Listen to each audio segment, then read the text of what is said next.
Bem-vindo ao Impress de 2012. Para começar com o pé direito, nós vamos falar hoje do milagre da maternidade e da nova vida que se apresenta a essas mulheres após o nascimento de seus filhos. As prioridades mudam integralmente. A rotina de antes vira exceção. O trabalho já não significa a mesma coisa. Como conciliar a vida prática com o prazer de ser uma mamaholic, uma ficcionada por ser mãe? Nós fomos conversar com mulheres que refizeram, transformaram, reviram sua vida após o nascimento dos filhos e não se arrependeram nem um pouco dessa escolha. Quando eu fiquei sabendo que eu estava grávida, eu levei um susto enorme, porque eu era advogada, eu trabalhava 12, 14 horas por dia, eu estava no meio do doutorado. Então, se eu dissesse que eu fiquei feliz na hora, é verdade, mas é verdade em parte. Eu levei um susto muito grande. Naquele momento eu fui obrigada a rever os meus objetivos, as minhas prioridades, rever a minha carreira. Eu sou casada há 6 anos. Há algum tempo já estava pensando em ter um bebê, eu e meu marido. Nos programamos para isso.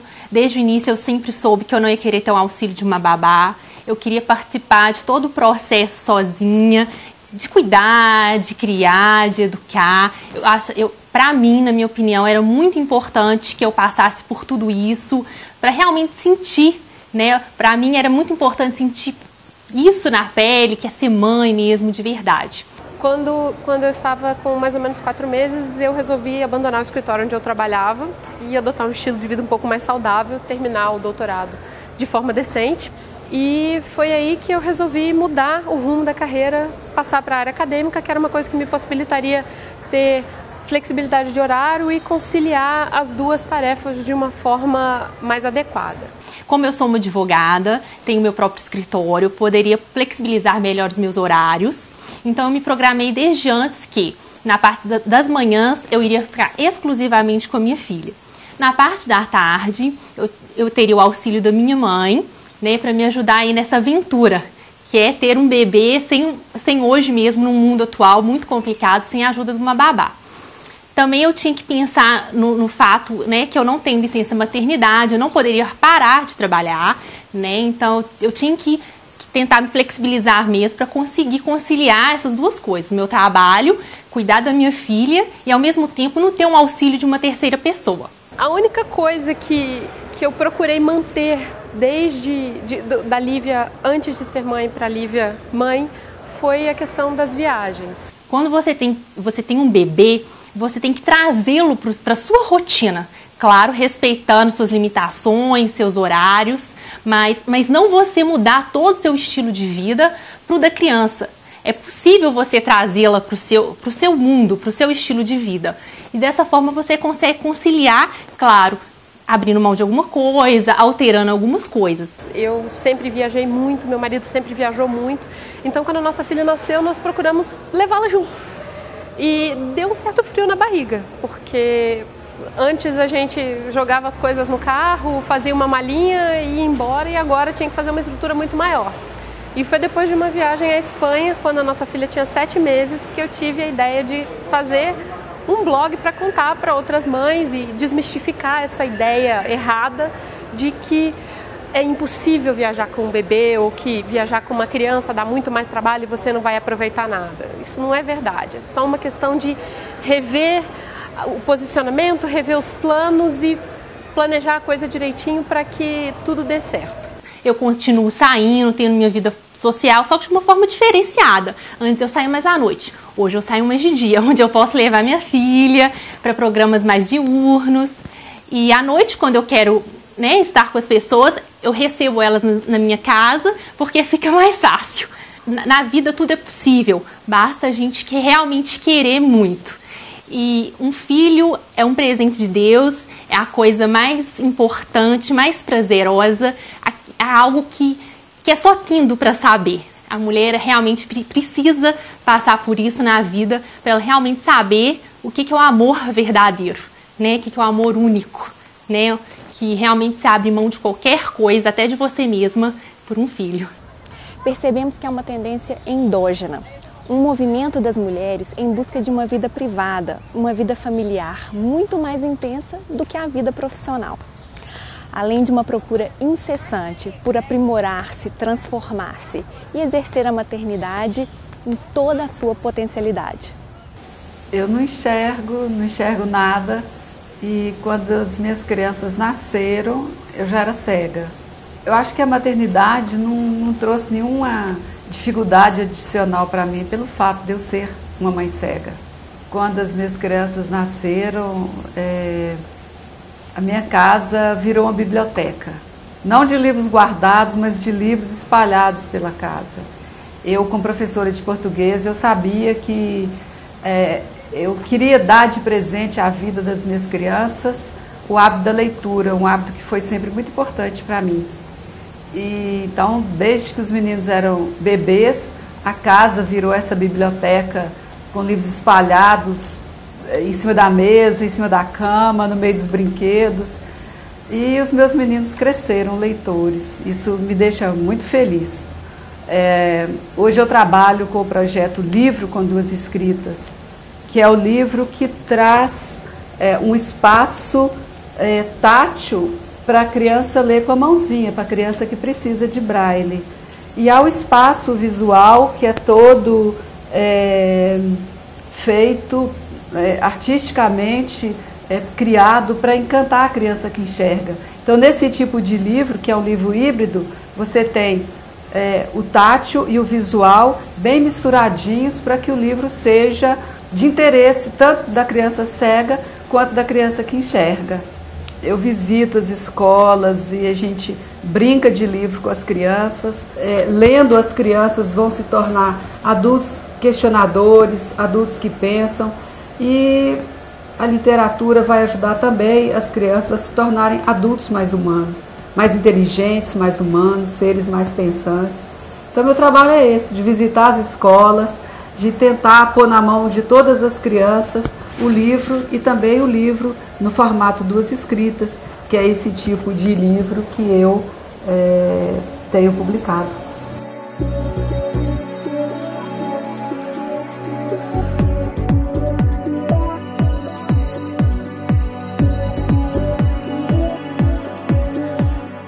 Bom, a primeira coisa que nós precisamos pensar em termos de gestão de pessoas e gestão do mercado de trabalho é que hoje o mercado ele não comporta só a mão de obra, a força de trabalho masculina. A força de trabalho feminina é fundamental. Então, a empresa inteligente, aí eu não estou falando de socialmente responsável, por aspectos morais ou humanitários, eu estou falando de lucro, de resultado. Em termos de resultado, a empresa inteligente é aquela que vai procurar a mão de obra feminina, a força de trabalho feminina, porque ela tende a ser mais qualificada e ela tende também a suprir uma lacuna do mercado. Só que para isso, as mulheres, essa geração feminina, ela não quer abrir mão do fato de ser mulher. E a maternidade é muito importante. Então, a empresa inteligente é aquela que vai criar programas de incentivo à maternidade, à condição feminina da mulher, né? A geração anterior, ela se anulou, ela postergou, mas essa geração não está disposta a isso.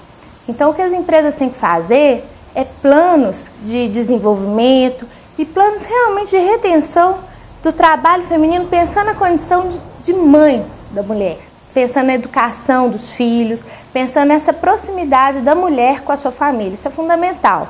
Isso é uma estratégia muito rentável, muito lucrativa, porque é uma estratégia que vai trazer a mão de obra mais qualificada, a força de trabalho mais qualificada para a empresa. Em tempos de mercado aquecido, isso é diferencial competitivo. Então, nós temos que quebrar essa ideia de que o custo mãe ela é alto. Na verdade, é um investimento, porque, do contrário, essa força de trabalho ela não vai ser bem aproveitada.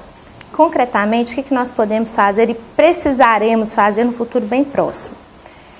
É pensar na flexibilidade, na mobilidade do trabalho. Eu acho que essa visão do posto de trabalho na empresa, isso tende a diminuir, precisa mesmo acabar com essa visão.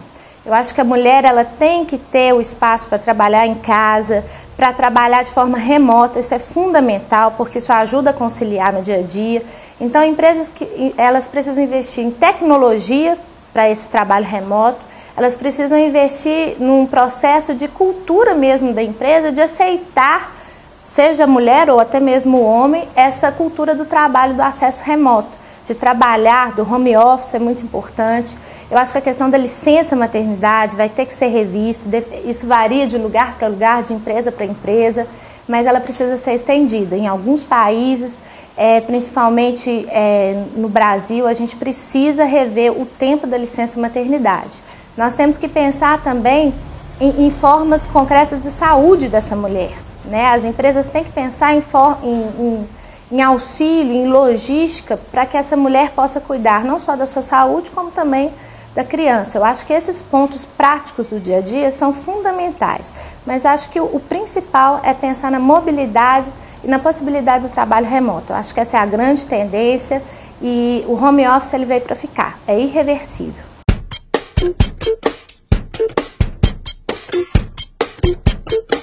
A primeira delas eu acho que é a questão do planejamento. Se você vai viajar para fora, principalmente para o exterior, primeira coisa, checar a documentação necessária, fazer o seguro viagem.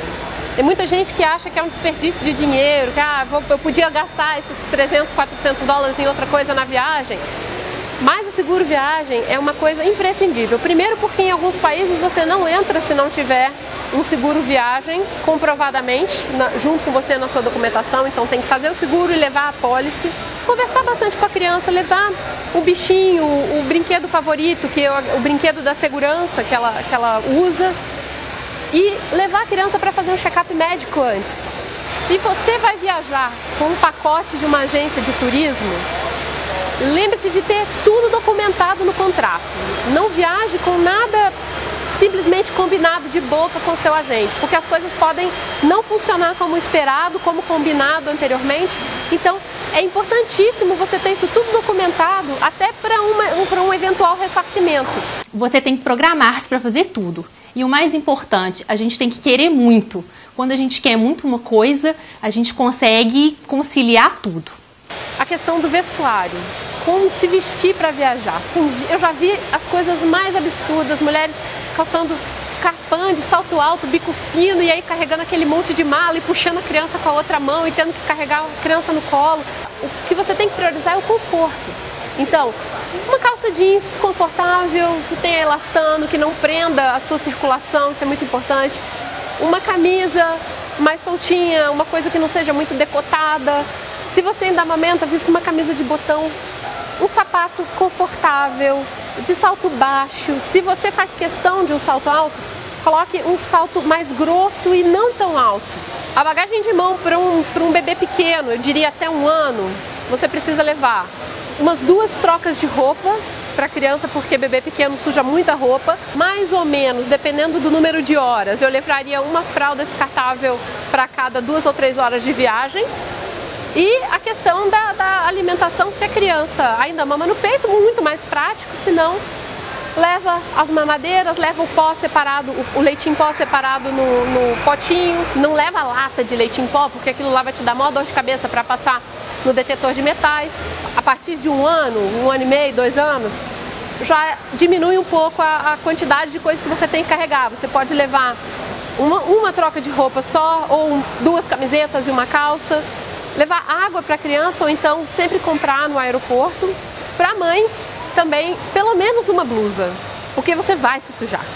Por fim, eu acho que a dica mais importante de todas é: não se estresse tanto. Não se estresse se a criança chorar. A criança chora, assim como tem o passageiro que ronca, assim como tem o passageiro que fala alto, assim como tem o outro passageiro que escuta música no volume absurdo. Então, barulho é uma coisa normal. Não se estresse se seu filho chorar no avião. Os comissários de bordo, a equipe está lá para te atender e para te ajudar. E não se estresse se alguma coisa sair diferente do que você estava esperando durante a viagem. Se os seus planos tiverem que mudados porque choveu ou porque o parque estava fechado, arrume outra coisa para fazer, tente adaptar, não fique tão preso ao roteiro original, porque flexibilidade, nesse caso, é a chave do sucesso. Quem quiser saber de mais dicas, ter roteiros, saber das minhas experiências, pode conferir lá no Viagens de uma mãe de primeira viagem, o endereço é mãeviajante.com e diariamente eu coloco posts com dicas sobre tudo que é relacionado ao turismo familiar e viagem com crianças, filhos pequenos, enfim, é isso.